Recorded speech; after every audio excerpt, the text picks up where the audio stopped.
राजा दशरथ जी ने माता कैकई को 2 वरदान देने की बात कब कही थी और माता कैकई ने वही 2 वरदान राजा दशरथ जी को याद दिलाकर मांगे थे। तो वह वरदान राजा के कब के उधार थे।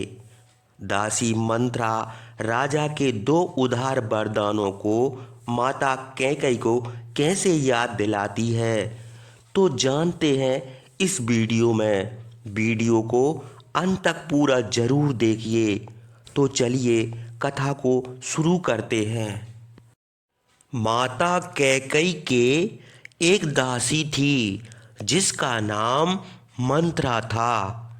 कैकई इसे अपने पिता के घर से ले आई थी और अपने ही पास रखती थी। जब उसे इस बात का पता चला कि आज पुष्य नक्षत्र में महाराज दशरथ निष्पाप क्रोध को जीते हुए रामचंद्र का राज्याभिषेक करेंगे, यह बात सुनकर दुष्ट मंत्रा क्रोध के मारे आग बबूला हो गई।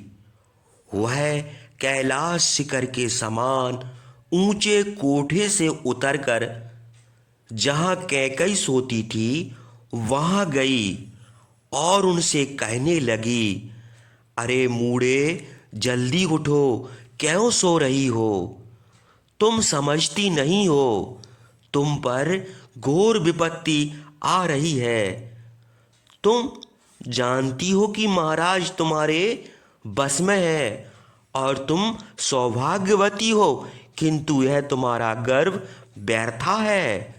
ग्रीष्म ऋतु में नदियों के जल के समान तुम्हारा सौभाग्य नष्ट हो रहा है। मंत्रा की कठोर बातें सुनकर कैकई ने दुखित होकर उससे पूछा, मंत्रा, आज हमारा कौन अमंगल हुआ है जिससे तुम इतनी दुखी और उदास हो गई हो?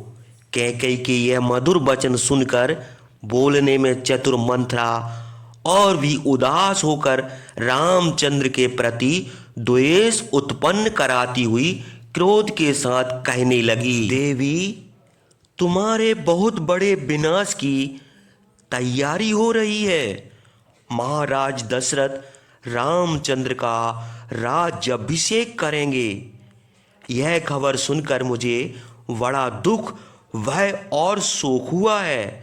दुख के मारे मेरे सब अंग मानो आग में जल रहे हैं। मैं तुम्हारे हित के लिए यहाँ आई हूँ। तुम सच मानो मैं तुम्हारे दुख में बहुत दुखी और तुम्हारे सुख में बहुत सुखी होती हूँ। तुम्हारा सीधा स्वभाव है, इसी से तुम आज ठगी गई हो। तुमको जो झूठ मूठ दिलासा दिया करते हैं वह आज तुम्हारे सामने है, क्योंकि रामचंद्र को राज देकर कौशल्या को ही सर्वस्व दे रहे हैं। उन्होंने भरत को पहले ही उनके मामा के घर भेज दिया है। अब मौका पाकर राम को निष्कंटक राज्य देना चाहते हैं। तुम बड़ी नासमझ हो।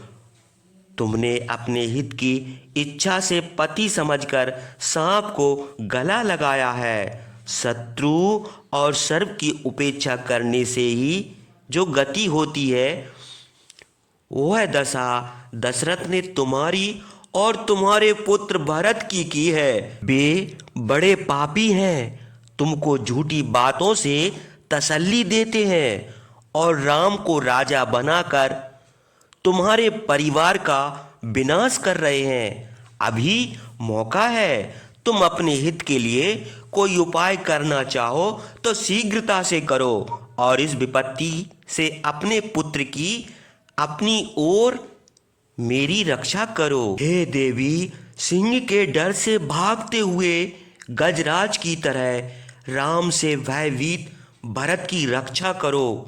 राम की माता कौशल्या तुम्हारी सौत है। महाराज की प्रिय होने के कारण तुमने गर्व से जो उनका अनादर किया है, क्या अब वे अपने पुत्र के राजा होने पर तुमसे बदला ना लेंगी? हे भामिनी, जब राम पर्वत और समुद्र सहित इस संपूर्ण पृथ्वी के राजा होंगे, तब तुम अपने पुत्र के साथ अनाथ की तरह दुख भोगोगी। भरत नष्ट हो जाएंगे। यद्यपि जिस उपाय से भरत को राज मिले और राम वन को जाए, वह उपाय सोचो। मंत्रा की यह बातें सुनकर कैकई को बड़ा क्रोध आया। वह जोर से गरम सांस छोड़कर मंत्रा से कहने लगी, मैं आज ही राम को वन में भेजकर भरत का अभिषेक कराऊंगी। जिस उपाय से भरत को राज मिले और राम को किसी तरह न मिल सके, वह उपाय तुम बतलाओ। कैकई के यह कहने पर मंत्रा रामचंद्र के अभिषेक में विघ्न डालने का उपाय बतलाने लगी। उसने कहा, कैकई, जिस उपाय से तुम्हारे पुत्र को राज मिल सकता है, वह उपाय मैंने सोच रखा है, बतलाती हूँ। सुनो। जो बात तुम मुझसे कई बार कह चुकी हो, क्या तुमको उसकी याद नहीं है, या इस समय मेरे मुंह से सुनने के लिए छिपाए हो? यदि ऐसी बात है तो मैं कहती हूँ, सुनो, और इस विषय में जो कुछ उचित समझो वह करो। मंत्रा की यह बातें सुनकर कैकई सैया से कुछ उठकर कहने लगी, मंत्रा, वह कौन उपाय है जिससे भरत को राज मिलेगा और राम को ना मिलेगा? शीघ्र मुझसे कहो। कैकई के यह कहने पर दुष्ट मंत्रा रामचंद्र का अपकार चाहती हुई कहने लगी, एक बार जब देवताओं और दानवों से युद्ध हो रहा था, तब तुम्हारे स्वामी महाराज दशरथ तुमको साथ लेकर देवराज इंद्र की सहायता करने के लिए युद्ध भूमि में गए थे। हे देवी, दक्षिण दिशा में दंडक वन में बैजंत नाम का एक नगर है। वहाँ संवर नाम का दानव राज करता था। वह बड़ा मायावी और बलवान था। उसी के साथ देवताओं का युद्ध हो रहा था। मायावी राक्षस रात में सोते हुए घायल सैनिकों को सैया से घसीटकर मार डालते थे। महाबाहु राजा दशरथ ने दानवों के साथ घोर संग्राम किया। अंत को दानवों के शस्त्रों से घायल होकर वे बेहोश हो गए। हे देवी, तब तुमने युद्ध भूमि से उनका रथ हटाकर उनकी रक्षा की थी। उस स्थान पर भी दैत्यगण उन पर अस्त्रों का प्रहार करने लगे। तब तुम वहां से भी रथ हटा ले गई थी। तुम्हारे इस काम से प्रसन्न होकर महाराज ने तुमसे 2 वर मांग लेने को कहा। तुमने कहा कि जरूरत पड़ने पर मांग लूंगी। महाराज ने तुम्हारी यह बात स्वीकार कर ली थी। हे देवी, मैं इस विषय में कुछ भी नहीं जानती हूँ। तुम्ही ने ये सब बातें मुझसे कहीं। तुम्हारे स्नेह से मैंने उन बातों को याद रखा है। अब तुम हट करके महाराज को राम का अभिषेक करने से रोको और उनसे वे 2 वर मांगो। एक रामचंद्र का 14 वर्ष का वनवास और दूसरा भरत का राज्याभिषेक। जब राम 14 वर्ष के लिए वन को चले जाएंगे, तब भरत उतने दिनों में प्रजा को प्रसन्न करके अपना राज अटल बना लेंगे। यदि तुम आज मैले कपड़े पहनकर कोप भवन को जाओ और कुपित होकर पृथ्वी पर लेटी रहो, महाराज तुम्हारे पास आवे, तब तुम न उनकी ओर देखो और न उनसे बात करो। केवल शोक से व्याकुल होकर रोती रहो। महाराज तुम्हारा बहुत प्यार करते हैं। इसमें कोई संदेह नहीं है। मंथरा की इन मर्म भेदी बातों से व्यथित होकर कैकई ने बड़े विस्मय के साथ अपनी छाती पर हाथ रखकर और कुपित होकर उससे कहा, मंथरा, मैं या तो इसी कोप भवन से यमलोक को जाऊंगी या राम को बहुत दिनों के लिए वन में भेजकर भरत को राजा बनाऊंगी। यदि राम वन को न गए तो मैं सैया माला, चंदन, अंजन, पान, भोजन और अपना जीवन सब कुछ त्याग दूंगी। कैकई इस प्रकार के कठोर वचन कहकर स्वर्ग से गिरी हुई किन्नरी के समान पृथ्वी पर बैठ गई। उसने कोई बिछोना नहीं बिछाया, आभूषण सब उतार दिए। क्रोध के मारे उसका मुंह धुआं हो गया। वह उस समय नक्षत्रहीन अंधकारमय आकाश के समान उदास हो गई थी। कई पापनी मंथरा की बातों में आकर अनर्थ का निश्चय करके विषैले बाण से घायल किन्नरी की तरह पृथ्वी पर बैठ गई। यद्यपि वह बड़ी बुद्धिमती थी, किंतु मंथरा के समझाने से उसकी बुद्धि भ्रष्ट हो गई। मंथरा की सलाह से उसे बहुत ठीक जची। वह नागन की तरह जोर से गर्म सांस छोड़कर अपने हित का मार्ग निश्चय करने लगी। उसने धीरे धीरे अपनी सब बातें मंथरा से कही। इधर महाराज दशरथ रामचंद्र के राज्याभिषेक की सब तैयारी करके सभा में बैठे हुए लोगों से अनुमति लेकर रणवास में गए।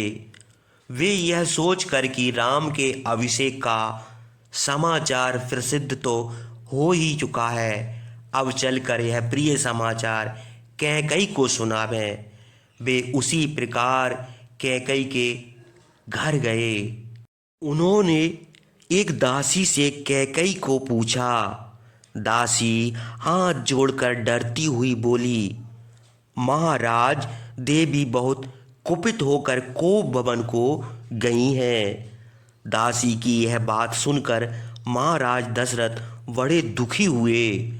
उन्होंने कोप भवन में जाकर देखा कि जो कैकई उत्तम शैया पर सोती थी वह इस समय पृथ्वी पर पड़ी है। उसे देखकर उनका हृदय दुख की ज्वाला से जलने लगा।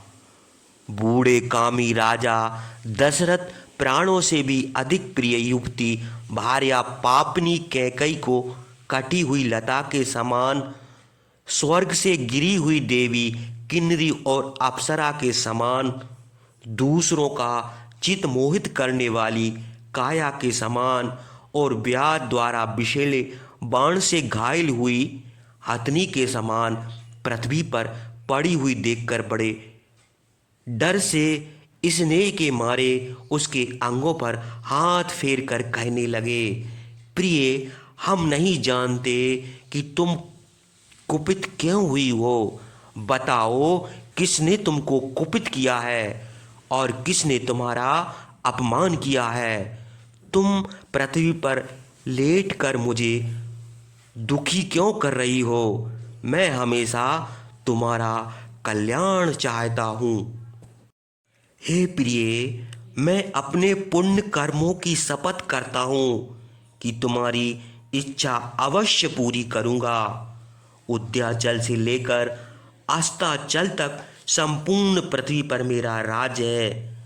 द्रवण, सिंधु, सौवीर, सौराष्ट्र, दक्षिण पथ, अंग वंग, मत्स्य, काशी और कौशल, ये सब देश मेरे अधीन हैं। इन देशों में उत्पन्न धन, धान और पशु आदि जो चाहो सो मांग लो। हे भीरू, इस प्रकार का कष्ट न उठाओ, शीघ्र उठो और बतलाओ कि तुमको किस बात का डर है। वह काम से पीड़ित महाराज दशरथ से कठोर वचन कहने लगी, नाथ, न किसी ने मेरा अपमान किया है और ना किसी ने तिरस्कार ही किया है। मेरा कुछ प्रयोजन है जिसे आपके द्वारा सिद्ध कराना चाहती हूँ। यदि आप मेरा मनोरथ सफल करना चाहते हो तो मुझे विश्वास दिलाने के लिए आप पहले प्रतिज्ञा कीजिए, तब मैं अपना मनोरथ कहूँगी। महाराज दशरथ ने मुस्कुराकर प्रियतमा कैकई के सिर गोद में रखकर उससे कहा। कैकई से वचनबद्ध होकर महाराज दशरथ अपना विनाश करने के लिए उसी प्रकार फंस गए जैसे वहेलिया का गाना सुनकर मृग जाल में फंस जाता है। उसके बाद कैकई ने काम से मोहित वर देने के लिए जैत महाराज दशरथ से कहा, हे महाराज, जो 2 वर देने को कहा था उन्हें अब मांगती हूँ। सुनिए, अपने राम का राज करने की जो सामग्री एकत्रित की है उससे हमारे पुत्र भरत का अभिषेक कीजिए। देवासुर संग्राम में प्रसन्न होकर आपने जो एक और वर देने को कहा था उसे भी मैं इसी समय मांगती हूँ। रामचंद्र चीर और अजिन पहनकर तपस्वी के भेष में 14 वर्ष दंडक वन में रहें। मैं आज ही राम को वन जाते देखूं और आज ही भरत निष्कंटक राज करें। हे महाराज, अपना वचन सत्य करके कुलशील और जन्म की रक्षा कीजिए। महर्षियों का कहना है कि सत्य बोलने से परलोक में भी मनुष्य का हित होता है। तो अब आप जान गए होंगे महाराज दशरथ जी ने माता कैकई को दिए वरदानों के बारे में। तो सभी को जय जय सिया राम, जय।